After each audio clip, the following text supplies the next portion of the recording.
Hey, what's up? Welcome back dito sa ating channel dito sa Mobs TV. Alright, so tayo nagbabalik muli mga kababayan at ngayon ay gagawa na naman tayo ng isang reaction video at pag-uusapan natin itong isang balita mga kababayan na kung saan ay makikita nating medyo delikado po. Itong ating Vice President Sara Duterte pagdating po diyan sa impeachment trial. Okay, so yan ang ating alamin at pag-uusapan, pero syempre bago ang lahat, please don't forget to subscribe at paki-like naman po ang ating video ngayon. Maraming salamat po. Doon sa mga hindi pa po nakasubscribe dyan, maraming salamat kung kayo po ay magsasubscribe sa ating channel at ilalike nyo po ang ating video. Napakalaking tulong at suporta na po niyan sa ating channel. Maraming salamat po sa inyo. Alright, at wag na natin itong patagalin mga kababayan at atin ng pag-usapan. Okay, so dahil na sinasabi nila ngayon na matatapos na nga po itong 20th Congress ba, kung di ako nagkakamali, o 19th Congress mga kababayan. Correct me if I'm wrong po, medyo nalilito kasi ako dyan sa 20th tsaka 19th Congress. Okay, so siguro mamaya matatalakay natin yan. Okay, so sabi kasi dito mga kababayan, yung impeachment trial po ay tatawid mga kababayan between 19th or 20th Congress.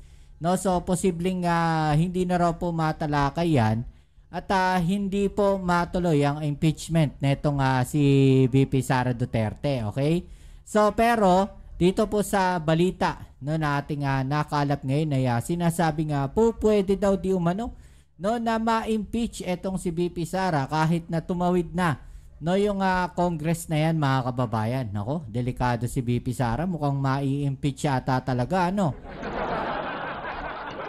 Okay, dahil sabi po dito sa balita sa Teleradyo Serbisyo, Supreme Court unlikely to issue TRO versus VP Sara Duterte impeachment trial. At ayan daw po ay nasa Constitution. Constitutionally sabi dito, May 26, 2025. Okay, so alamin natin tong balita na to. Kayo ba? Ay payag na ma-impeach etong si VP Sara? Paki-comment nyo nga po dyan sa ibaba, mga kababayan, ng inyong opinion. Dahil siguro para sa akin, kung tatanungin nyo ako, kung ma-impeach talaga siya at mapapatunayan mga kababayan na meron pong inconsistency doon sa paggamit sa kaban ng bayan, lalong-lalo na diyan po sa sinasabi nilang confidential fund mga kababayan, kailangan talaga para maipakita natin sa ating mga kababayan at sa mga iba pa na mga politiko na dapat pag ang tawag natin dito, parusahan yung mga gumagawa ng mga ganyang kasalanan mga kababayan, 'di ba? Yung pandarambong sa kaban ng bayan, 'di ba? Pero kung hindi naman nila mapapatunayan 'yan, well, nasa sa kanila na 'yan. Kailangan mapatunayan talaga nila na merong naganap na pandarambong etong ginawa na pandarambong etong si VP Sara Duterte. Okay? So 'yan ang ating alamin ngayon. Kaya tawag na natin patagalin, umpisa na natin to. Let's go. Attorney Rene Sarmiento, dating COMELEC Commissioner, isang constitutionalist at isa po sa mga bumalangkas ng 1987 Constitution. Yan. Hi, tuloy. Hi, Attorney. Good morning, Hi, sir. good morning po, Alvin. Good morning, Doris. Opo. Ito matagal na pala tong na to, itong kausap nila na to na talagang gumagawa ng batas mga kababayan at siya yung gumawa ng konstitusyon mga kababayan, kasama po siya sa pagbalangkas ng bagong konstitusyon. Okay, so ito alam niya, siya mas nakakaalam kung nasa batas ba itong gagawing impeachment trial dito kay VP Sara Duterte. Magandang maliwanagan natin to at malaman natin to mga kababayan para mas maliwanagan tayo. 'Di ba? Para mas maliwanagan tayo. Okay, tuloy natin. Parang hindi naman po kayo tumatanda. Tino partner, isa yan sa bumalangkas ng 1987 Constitution. Talaga ba? Ano mo na may tsura ni... Salamat po. Tayo pa ay prayerful, Alvin. That's a good one. Pag ikaw ay prayerful partner, leave everything to God. Talagang nakakadagdag sa aura mo eh. Tama. Maayos yung aura mo. Anong take mo doon, attorney, tungkol sa impeachment po, impeachment process sa kay Vice President Sara Duterte? Pwede bang tumawid? O hindi pwede dapat mag-initiate ng panibago? And if dapat mag-initiate ng panibago, hindi covered na naman ng 1-year ban. Alvin, Doris, pwede pong tumawid. Malinaw po ang dalawang decision ng Korte Suprema dyan. Yung isa po ay Pimentel versus Joint Committee of Congress at Arnold versus Nazareno ng Senado ay continuing, patuloy dumadaloy, patuloy na tumatakbo. Ibig sabihin po, hindi na kailangan po ang another impeachment complaint at yan po ay babangga sa isang provision sa konstitusyon na dapat isa lang po within a year ang impeachment complaint. So pwede na pong tumawid. Opo, May isa po tayong kaso. Sige, mga kababayan. So pwede daw tumawid, no? Sige po, tuloy niyo po. May isa Kaso po tayo sa Estados Unidos. Nagfile ng impeachment complaint sa isang huwes, 7 Congress at 8 Congress tumawid po ang impeachment complaint. So batay po sa ating mga karanasan na ito sa ibang bansa, pwede po at hindi kailangan na mag-file pa ng another impeachment complaint o dalhin sa Korte Suprema. Opo, kahit po ang maglilitis ay magkakaiba dahil ang 12 doon mawawala. Ang 12 mariretain, tapos may panibagong 12. Wala pong legal infirmities po yun. Hindi pwedeng questionin. Sa tingin ko po, Alvin at Doris, wala pong legal infirmities. Of course, ang traditional position ko po dyan noong una ay yung forthwith proceed, Pero sa patuloy na pag-aaral po, pwede rin po na tumawid kahit na po may panibagong mga huwes na uupo dito sa impeachment court. After all, the Senate is a continuing body. Hindi po naputol ang pagtakbo ng ating Senado. As a matter of fact, Alvin, Doris, sa provisional timetable ng ating Senado, nandiyan po ang pagsumpa ng mga dating senador bilang huwes at susundan po ng another oath-taking ng ating mga new judges, senators by June 29. Opo. Ibig sabihin, magsa-start ang proseso ng June 2, tapos magtutuloy-tuloy, pagdating ng July, mag-iiba ang kalahati ng Senado. Tama ba? Po yan, Adrian. Magpapalit. So okay lang yon. Legal.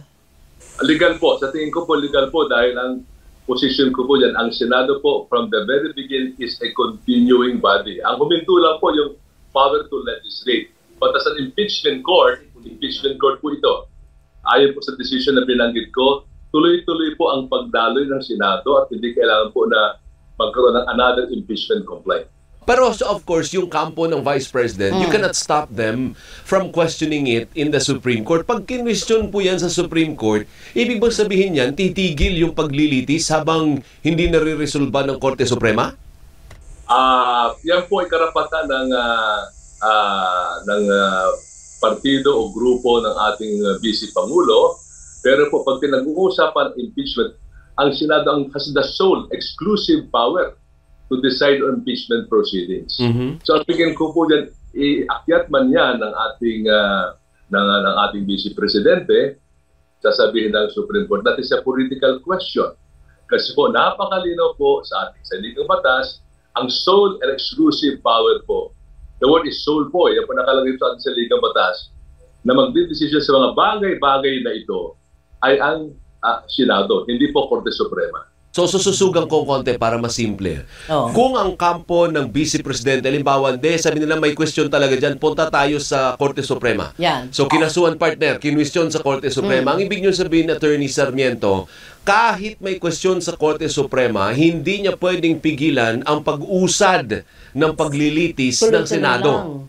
Hindi po, unless mag-issue ng TRO, Ayun. temporary restraining order ang Korte Suprema, dyan lang po hihinto ang Senado.